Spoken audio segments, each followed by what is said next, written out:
Well, joining us now from Manchester is the Respect Party MP, George Galloway, who has met Fidel Castro. You're a Democrat. Does that pose any problems in terms of how you viewed Fidel Castro? Well, if people believed the package they've just heard, which could have come from Fox News, you would think that Fidel Castro was some kind of tyrant. Well, I can assure you that's what your viewers will be concluding. That was the most biased package I've heard today, and I've been on the media all day. Let's not go over the package. Let's not go over the package. I'm asking you a simple question. The question is this: are the Cuban people liberated from the misery that afflicts most of the people of the third world? And the answer is yes. They can all read and write. They live longer than they do in Washington, D.C. Their children are more likely to survive than the children of Washington, D.C. They can't vote, though, can they? 50 years. Well, you know, health and longevity and education, free at that, these are human rights too. But does that not pose you a problem as a Democrat, that they can't vote? If you will let me finish, I'll come on to that point. If it were not for the 50 years of siege, blockade, assassination, invasion, subversion by the most powerful country in the world, just 75 miles away, then these other rights would have been achieved too.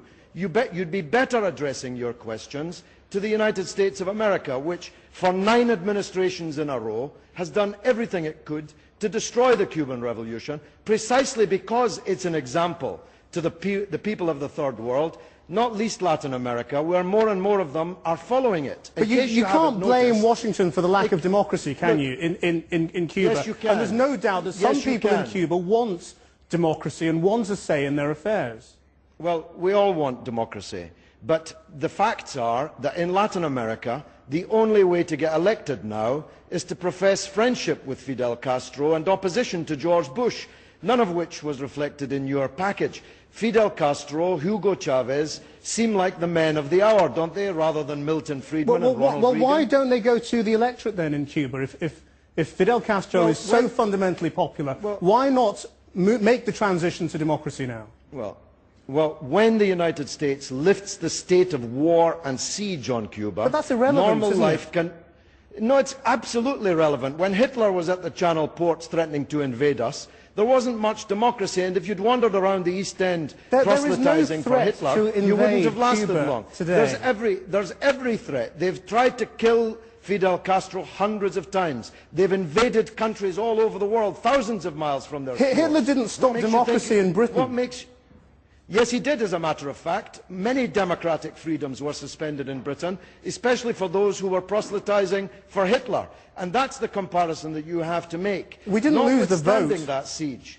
No, you did actually. If you knew anything about British history, you'd know there were no elections. Are you saying universal suffrage was ended by Hitler in the 30s? The parties didn't fight each other throughout the course of the Second World War. What about in the 30s when Hitler was on our doorstep? Let's talk about Cuba for a minute, can we? When Hitler was on our doorstep, democratic freedoms were curtailed in Britain.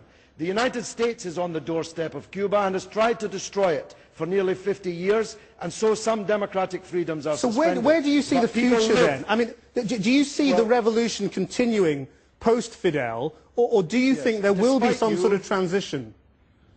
Despite your propaganda, socialism will survive in Cuba. Come on, it's not propaganda. These are simple questions. It's Fox News propaganda, which I've come to get used to from Channel 4 News. All right, fine. We'll put aside the abuse. I'm asking you a simple question about how you see the future of Cuba. Do you think there will be some transition?